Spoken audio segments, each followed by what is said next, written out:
The morning light was filtered through the French silk curtains, projecting golden shadows over Carrara's marble floor.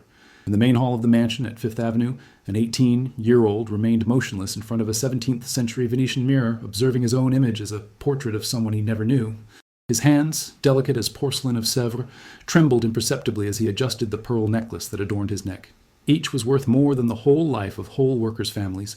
The reflection that stared back was not that of a radiant bride, but that of a prisoner ornate for the sacrifice. It was March 1895, and Consuelo Vanderbilt was about to embark on England to marry a man who despised, in a ceremony that would seal not only his destination, but two nations united by American gold and European aristocratic decay. At that silent moment, while the morning sun browned her brown hair combed in an elaborate chignon, she didn't know yet that she had just contemplated the woman who could have been. If you enjoy stories that reveal the hidden costs behind beauty and power, subscribe to the channel to discover more narratives about women who have paid impossible prices for the illusion of greatness.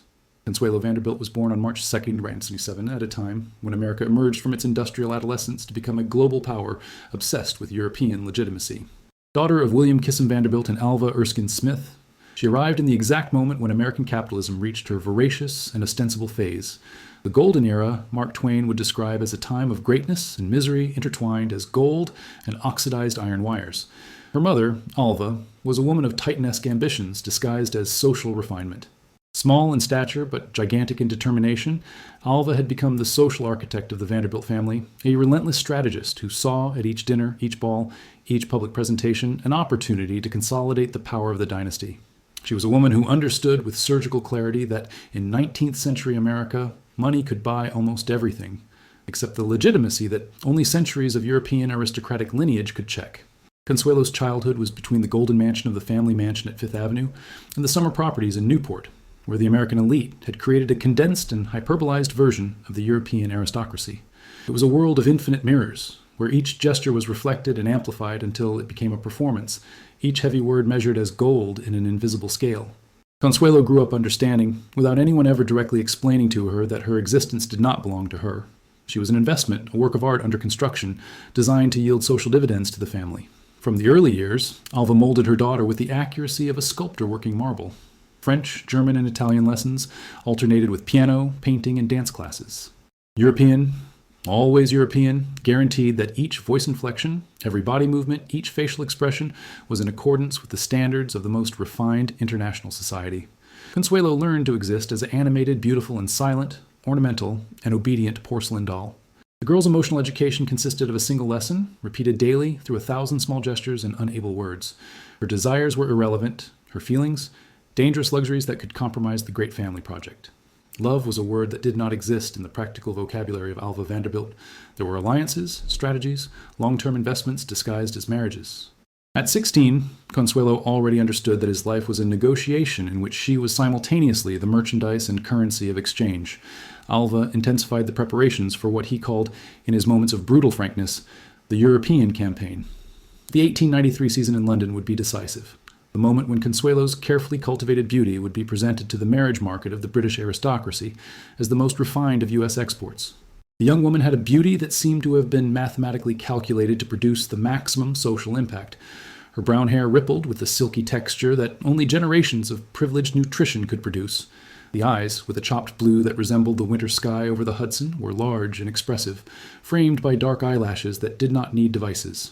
Her skin had the translucent pallor of women who never knew the sun without the protection of lace-pans B. Elga. It was high for the standards of the time, almost 1.70 meters, so with a posture that decades of postural corrections had made naturally aristocratic. But it was in the way I wore consumer clothes truly shone. Each Worth dress, each Rabou hat, each pellet glove turned into an extension of its own skin. She had learned through years of observation and correction to inhabit her clothes as an actress inhabits a character, completely, without leaving trace of the person who existed before dressing for the paper. During the Londrina season, Consuelo became the center of attention that was simultaneously worship and evaluation. Newspapers described their dresses in pornographic details, as if each lace, each pearl button were an element of national seduction. Photographers chased her with the veracity of hunters chasing a rare and beautiful creature. She learned to smile in a way that suggested availability without vulgarity, interest without excessive enthusiasm. The perfect smile of a young woman being sold in the world's most refined market. It was during this period that Alva identified the perfect target for his ambitions, Charles Richard John Spencer Churchill. ninth Duke of Marlborough. Young, in need of money to maintain its ancestral properties, and owner of a title dating back to John Churchill, the great general who had served Queen Anne. He was a nice-looking man but cold personality who saw marriage as a commercial transaction needed to preserve his historical heritage. The dating, if the mechanical process of supervised presentations could be called that, was passed as a dance choreographed by lawyers and bankers. Consuelo and Marlborough were always in the presence of others, exchanged rehearsed kindness, walked to gardens where each step was observed and analyzed by ambitious mothers and social correspondents. There was no intimacy. There was no mutual discovery. Just the gradual construction of an alliance that would benefit the two families involved. Consuelo, during this period, developed a skill that would accompany her for the rest of her life, the ability to be emotionally absent from her own body.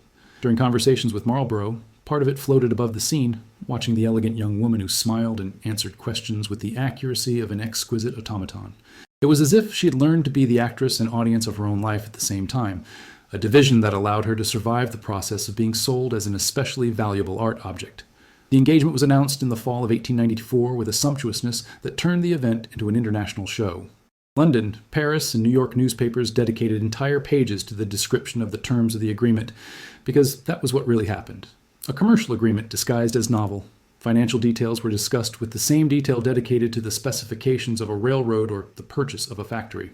Alva would transfer $2.5 million immediately, as well as an annual income of $100,000, an amount that would turn Marlborough into one of England's richest men. In return, Consuelo would receive a ducal title and Châtelaine de Blenheim Palace's position, one of Europe's most magnificent homes.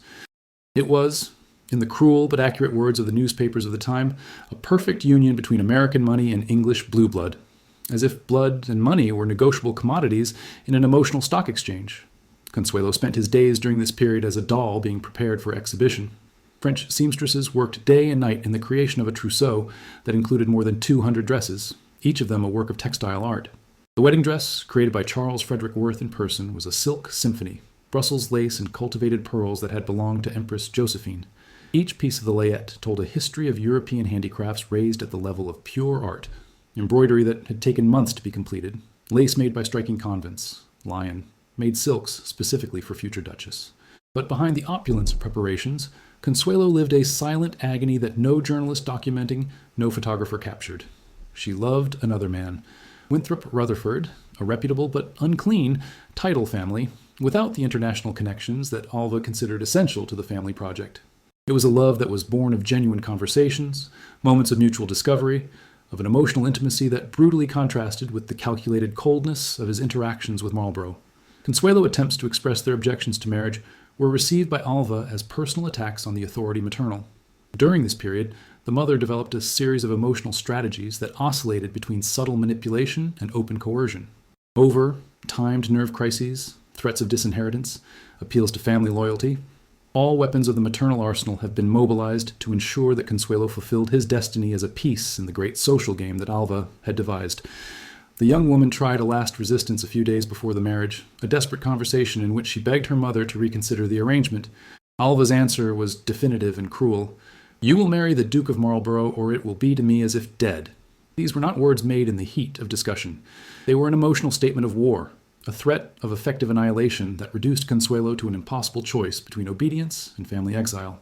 That night, alone in his fourth, decorated with French wallpaper and 18th century furniture, Consuelo understood that he had lost the last battle of a war that had begun at the time of his birth. She was not a person. It was a project, an investment, a living work of art designed to produce social dividends for future generations of the Vanderbilt family. The wedding was held on November 6, 1895, at St. Thomas Church at Fifth Avenue, into a ceremony that turned Manhattan into a theatrical stage dedicated to the celebration of American financial power. 5,000 people crowded on the streets to watch the arrival of the guests, while photographs documented every detail as if they were correspondence of war covering a decisive battle.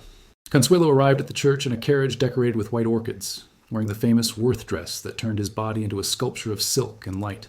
Brussels lace veil, more than 5 meters long, had belonged to his paternal grandmother and carried the symbolic weight of generations of women who had accepted arranged marriages as inevitable destinations. His jewelry, the pearl necklace that would be known as the Tears of Consuelo, shone against his pale skin like drops of light captured in crystal. During the ceremony, observers noted the strange quality of his expression, a serenity that bordered on the absence, as if she had learned to inhabit her body in a purely decorative way. His answers to the marriage votes were uttered with crystal clear clarity that contrasted with the mechanical nature of words. It was like watching a professional actress playing the role of a bride, technically perfect, emotionally empty. Marlborough, by his side, kept the rigid stance of a military magazine officer. His expression was politely neutral, suitable for someone who had just completed a particularly advantageous trade transaction.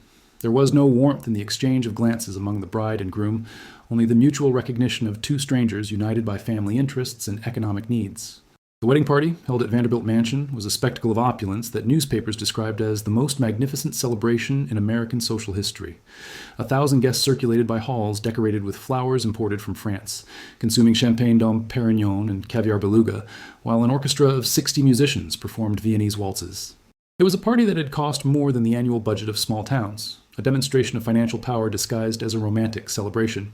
Consuelo circulated among the guests as an ethereal appearance, greeting English dukes, American bankers, French artists, the whole international elite who had gathered to witness his transformation of American heir to a European aristocrat.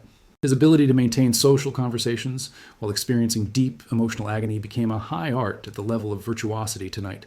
At midnight, when the last guest retired and the servants began to collect the withered flowers and empty glasses, Consuelo went up to the marble staircase, alone to his room. He was officially Duchess of Marlborough, one of the richest and most powerful women in international society. He was also, for the first time in his life, completely aware that he had sold his soul to inhabit a body that no longer belonged to him. The honeymoon has passed as a series of public performances in progressively more grand scenarios. Paris, Rome, Venice. Each city was a stage where Consuelo learned to play the role of an American duchess on a European tour. The most luxurious hotels, the most exclusive restaurants, the most elegant theaters. Everything became a scenario for the continuous performance of a marriage that existed only for public consumption.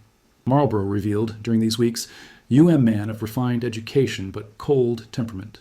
His conversations were limited to observations about art, architecture, and society-safe themes that allowed to demonstrate erudition without revealing personality. He treated Consuelo with the educated courtesy that he would dispense with a distinct guest, always maintaining an emotional distance that made physical intimacy a mechanical obligation devoid of any human warmth. Consuelo developed during this period a survival technique that would accompany her for the coming years, the ability to live simultaneously inside and outside her own body. During silent meals in Parisian restaurants, part of her watched the young duchess who gently cut her food while her husband read financial newspapers. During the hiking through the gardens of the Italian palaces, she learned to appreciate the beauty of the landscape while completely ignored the presence of the man who walked beside her. The return to England and the arrival in Blenheim Palace marked the beginning of a new phase of their emotional education. The palace, with its 300 rooms and parks of 2,000 acres, was a demonstration of aristocratic power that transcended any American conception of greatness.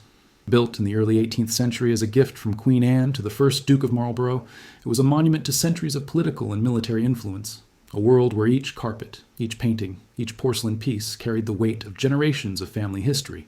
Consuelo became the chatelaine of this universe, responsible for supervising a team of more than 50 servants, organizing the social events of the season, hosting international dignitaries, and maintaining the traditions that transformed Blenheim into an informal political power center.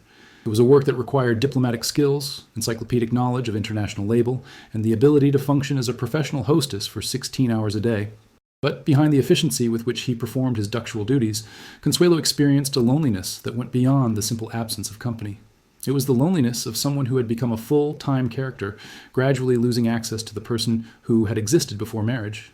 Their days followed an invariable routine: silent breakfast with Marlborough, morning correspondence with the administrators of the properties, courtesy visits to families in the region, formal dinners with guests who treated it as an aristocratic curiosity. The American Duchess, who had brought so much money and so little warmth to one of England's oldest families. The birth of John Albert William Spencer Churchill in 1897 should have marked a transformation in Consuelo's emotional life, but rather became an amplification of his feeling of existential alienation. Pregnancy had been treated by Marlborough and doctors as a technical process designed to produce a ducal heir, not a personal event involving the mother's feelings or desires. Consuelo spent the months of gestation as an illustrious patient being prepared to produce the most valuable commodity as possible, a child who guaranteed the continuity of the Spencer-Churchill lineage. Obstetrics experts arrived from London to supervise every aspect of their physical condition, while nutritionists made specific diets to ensure the ideal development of the child. It was treated as a reproductive running mare, valuable, carefully monitored, but devoid of agency over his own body. The delivery, held in Blenheim with the assistance of England's most renowned doctors, was documented as an event of national importance. Newspapers published medical newsletters about the progress of labor, while telegrams arrived from all over Europe, congratulating the Duke for the birth of the heir. Consuelo, exhausted after 20 hours of labor, was holding his newborn son as he understood that he had just fulfilled the most important function of his existence, to ensure the perpetuation of an aristocratic lineage that was completely strange to him. Maternity, which should have provided a genuine emotional connection amid the coldness of its marital life, has become another public performance. Consuelo learned to hold the baby photogenically, to breastfeed him discreetly so as not to disturb Victorian sensitivities, to discuss his future education as if he were a long-term project under development. Maternal love existed, intense, protective, desperate, but it had to be lived at intervals between social obligations, in the stolen moments when no servant or guest watched. Isabel, born in 1900, completed what society considered the ideal ducal family. 2 children, one of each sex, ensuring tanto succession regarding social respectability. But for Consuelo, the second pregnancy was a brutal confirmation that his body had become a family property, an investment that should continue to produce dividends in the form of well-educated and socially presentable heirs. Children grew under the supervision of English housekeepers and European tutors, following an educational schedule that prepared them to reproduce, a generation later, the same patterns of aristocratic behavior that they imprisoned Consuelo. She loved them with an intensity that bordered on despair, but had limited access to their daily lives. They were owned by the Spencer Churchill family, small aristocrats in training that belonged more to English history than their American mother. By 1905, something began to change in the way Consuelo dwelt in his own life. Perhaps it was the emotional maturity that came with the 28 years. Perhaps the influence of new friendships with women who had managed to create spaces of freedom within the rigid social structures of the time. Or maybe it was simply the exhaustion of a decade living as a character of herself. She began to develop intellectual interests that went beyond the traditional social obligations of a duchess. He studied French literature with private teachers, ordered books on philosophy and politics that came discreetly by mail, maintained correspondence with writers and artists who lived more liber lives in Paris and London. It was a self-taught education at the edges of a relentless social agenda, an attempt to recover an intellectual life that had been stifled since adolescence. Their charities, initially conceived as appropriate social obligations for a duchess, began to become genuine personal projects. She was directly involved with organizations dedicated to improving the living conditions of working women, personally visited families benefiting from their donations, learned about the economic realities that remained invisible to most of their social class. It was an attempt to find purpose in a life that had been organized entirely around the maintenance of social appearances. Marlborough observed these changes with growing irritation that he struggled to disguise in public. The ideal wife, in her conception, should remain eternally the beautiful, silent young woman who had married a decade earlier, a living decoration that lent American glamour to Blenheim's ancestral traditions. A woman with political opinions, intellectual interests, and independent social projects represented a dangerous deviation from the marital script that he considered unchanging. Domestic tensions intensified gradually, manifesting in discussions about children's education, property management, guest choice for social events. They were apparently smaller conflicts that revealed a fundamental incompatibility. Marlborough wanted a wife, while Consuelo was slowly turning into a person with his own wills. During this period, she began to cultivate friendships with men who treated her as an intellectual interlocutor, not just as a social curiosity. They were writers, politicians, artists, men who appreciated their natural intelligence and their growing cultural sophistication. These friendships remained rigorously platonic, but represented a kind of emotional intimacy that had been absent from their life from marriage. In 1906, Consuelo made a decision that scandalized international society. He began a process of legal separation from Marlborough. It was not divorce. This remained socially impossible for a woman of her position, but a formal separation that would allow her to live independently as she kept her ducal title and access to her children. The separation was conducted through lawyers and negotiated as a commercial transaction, with every aspect of Consuelo's future life being defined in precise contractual clauses. She would maintain a substantial annual income, could reside in London or Paris, but would have limited access to her children, who would remain under her father's legal protection. It was a freedom bought at a devastating emotional price, the semi-deed of motherhood, in exchange for the recovery of a personal identity.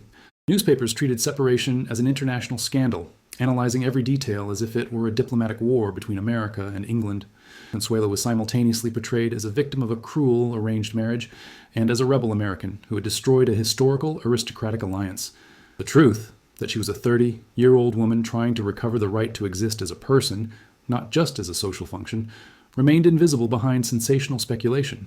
Established in an elegant house in London, Consuelo began to experience, for the first time since adolescence, the possibility of organizing his days according to his own desires. He woke up when he wanted to, received the visits he chose, read the books that interested him, kept conversations that went beyond social formalities. It was a limited freedom. It was still a separate duchess, not an ordinary woman, but it represented a personal revolution after a decade of existence choreographed by others. His new friendships included suffragists, writers, artists, women who were building independent lives within the limitations imposed by the Edwardian society. She learned that it was possible to be respected by her intelligence, not just for her beauty or title, that their political opinions could be taken seriously, that his company was valued for qualities beyond its ability to lend social prestige to events and meetings. But freedom had a constant emotional price, the longing for the children, which she saw only during supervised visits and school holidays. John and Isabel grew like educated strangers, small English aristocrats who treated her with the ceremony courtesy appropriate for a distant mother. The legal system that had made possible its separation also guaranteed that Marlborough maintained almost total control over the education and formation of children. In 1921, at the age of 44, Consuelo made the most radical decision of his life. He married again, this time for love. Jacques Balsan was a French aviator, 10 years younger than her. Without a title, aristocratic, but with a passion for life that contrasted dramatically with the calculated coldness of her first marriage, the marriage to Balsan represented a statement of war against all the conventions that had ruled his previous life. It was the choice of a mature woman who had decided to prioritize personal happiness about social expectations, the warmth about aristocratic prestige, but it was also a decision that transformed it, in the eyes of conservative society, into a smaller figure, a former duchess who had exchanged historical greatness for a middle-aged novel. Living between Paris and the south of France, Consuelo discovered simple pleasures that had been impossible during his life as a duchess. Hiking unconcerned by Parisian markets, improvised lunches in small restaurants, spontaneous conversations with artists and writers who frequented the literary halls of the time. It was a smaller life in terms of social prestige, but infinitely richer in genuine human experiences. Jacques treated her not as a trophy or a political alliance, but as an interesting woman with whom she builds a life-based life and shared interests. They traveled together in Europe and North America, not as dignitaries fulfilling diplomatic obligations, but as a mature couple exploring the world for curiosity and pleasure. It was the kind of marriage that Consuelo had dreamed of adolescence and had never imagined possible in his adult life. But happiness had limitations imposed by the past. Her children, now young adults, kept with her cordial but distant relationships, were the product of a rigid English education that had taught them to value tradition and stability on emotional spontaneity. For them, Consuelo remained a slightly scandalous figure, a mother who had chosen personal fulfillment about family duties. International society also treated it with an ambivalence that revealed the limits of female freedom even among the elite. As a separate duchess, she had been a tragic but respectable figure. As a wife of a French aviator, he had become an interesting but diminished eccentricity, a woman who had wasted her capital in favor of an inconvenient passion. During the 1930s, with Europe becoming the political pressures that preceded World War II, Consuelo began working in his memories. The Glitter and the Gold, published in 1952, would be his attempt to control the narrative of his own life, to become a passive character into a story controlled by others, an author of his own experience. The writing process turned out to be more painful than she had anticipated. Revisiting the 18-year-old who had been sold in marriage meant confronting her mother's cruelty and Marlborough's coldness, but also her own passive complicity with a system that turned women into ornamental goods. It was necessary to recognize that it had spent decades fulfilling the role attributed to it before finding the courage to rebel. Her pages over Alva were especially disturbing. The mother emerged as a phi-complex Gora, simultaneously victim and perpetrator of a social system that denied women any power, except for the manipulation of daughters' marriages. Alva had been cruel, but he had also been a prisoner of his own time, a woman who had transformed social ambition into substitute for all other forms of personal fulfillment. Writing also forced her to confront the price paid for her late freedom. Lost relationships with children, decades of life wasted in social performances, the youth sacrificed on the altar of family ambitions. All this became text, narrative, attempt to make sense of an existence that had been fragmented between multiple versions of itself. But there was also a strange satisfaction in finally having his own story. For decades, journalists, biographers, and social chroniclers had told their lives as they wanted. Sometimes as a tragic novel, sometimes as a social scandal, sometimes as a symbol of tensions between America and Europe. Now, at the age of 70s, she could offer her own version of events, her personal interpretation of what there was meaning to be transformed into a symbol before she could become a person. The last years of Consuelo have gone through a melancholy serenity that brutally contrasted with the emotional agitation of his youth. Living between Paris and New York, she had become a respectable but peripheral figure, a survivor of a time that seemed increasingly distant and incomprehensible to the new generations. The death of Jacques Balsan in 1956 left her widow at 79, facing a loneliness that was simultaneously familiar and devastating. It was the loneliness of someone who had survived several versions of himself, who carried memories of multiple lives lived within the same body. The young duchess, the separate scandalous, the happy wife, all continued to exist simultaneously in her memory as ghosts of possibilities made and lost. Her hair, now completely white, were hairstyles in the same style she had worn during her youth, but her face reflected decades of experiences that had transformed aristocratic beauty into something more complex. A face that carried the marks of those who had learned to live several different lives within the limitations imposed by one existence. She devoted increasing time to philanthropy, no longer as a social obligation of a duchess, but as a personal project of a woman who intimately understood the cost of female freedom. Their donations focused on organizations dedicated to young women education, an attempt to ensure that future generations had choices that had been denied to their generation. The visits of children and grandchildren became ceremony events that emphasized the emotional distance created by decades of separation and different cultural values. John had become a conservative English aristocrat, perfectly integrated into the social system that had imprisoned his mother. Isabel had developed a more independent life, but with Consuelo had a cordial but superficial relationship, the result of a maternity that had been exercised mainly through supervised letters and visits. During the long afternoons in his Parisian apartment, Consuelo often positioned himself by the window he gave to the truck gardens, observing the transformations of the city that had been the scene of his second life. She was a woman who had learned to inhabit solitude as a space of freedom, preferable to the forced company that had characterized her youth. Consuelo Vanderbilt, Spencer Churchill. Balsan died on December 6, 1964, at the age of 87, in his apartment in Southampton, Long Island. Death came discreetly during sleep, leading a woman who had spent most of her life trying to reconcile the multiple versions of herself who had been created by the 8 decades of 8 decades. International obituaries portrayed her as a fascinating historical figure. The American heiress who had become an English duchess, the young victim of an arranged marriage, who had found the courage to rebel, the socialite who had transcended her ornamental role to become a person with her own agency. But these descriptions, however well-meaning, still reduced it to a symbol, a representation of larger social trends. The truth was more complex and disturbing. Consuelo had been a woman who had spent her entire life learning to exist as a real person within social structures that defined her exclusively as a function: obedient daughter, ornamental wife, distant mother, respectable widow.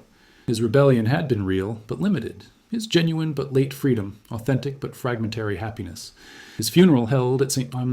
Bartholomew's Church in New York, attracted representatives of 3 generations of the international elite, descendants of families who had witnessed their marriage in 1895, diplomats who had known their life as a duchess, friends who had shared their years of Parisian freedom. It was a congregation that represented all the Consuelo versions that had existed over almost a century of life. But perhaps the most revealing aspect of the funeral was what was not said in the speeches of tribute. No one talked about the emotional cost of being transformed into a symbol before being able to become a person. No one mentioned the lost decades living as a character of herself. No one recognized that his life had been, at the same time, a triumph of female resistance and a tragedy of denied freedom.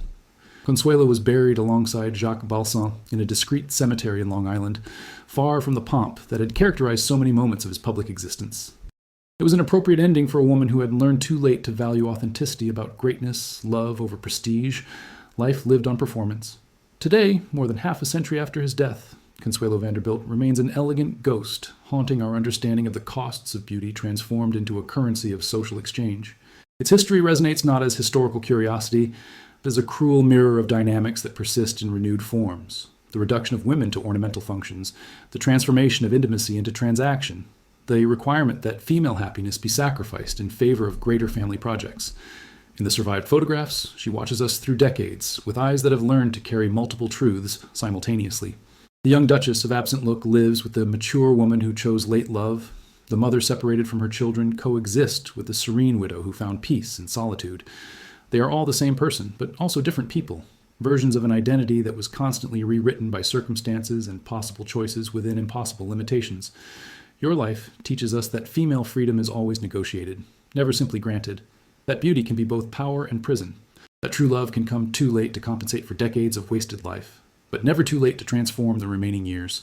That a woman can be simultaneously victim and accomplice, rebellious and conformist, free and imprisoned. In the end, Consuelo Vanderbilt leaves us a question that echoes through generations. How much of ourselves are we willing to sell in exchange for social security, family prestige, alien approval?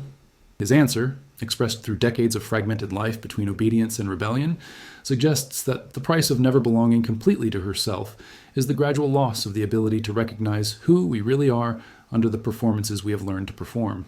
Consuelo thus remains not only as a historical figure, but as an eternal questioning about the limits of female freedom and the cost of beauty transformed into social capital.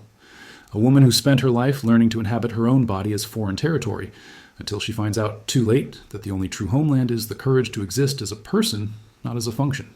In its last years, sitting by the Parisian window observing a city that had never been truly yours, Consuelo perhaps understood that his greatest achievement was not to escape the golden arrest of the aristocracy, but even fragmentarily found moments of genuine existence within a life that had been planned by others since before his birth. This is the most disturbing heritage of Consuelo Vanderbilt, the memory that female freedom remains an unfinished project, a constant negotiation between the roles that are attributed to us and the person we choose to be at intervals between compulsory performances, a duchess who sold his soul by silk but spent the rest of his life trying to buy it back, a crumb of authenticity at a time.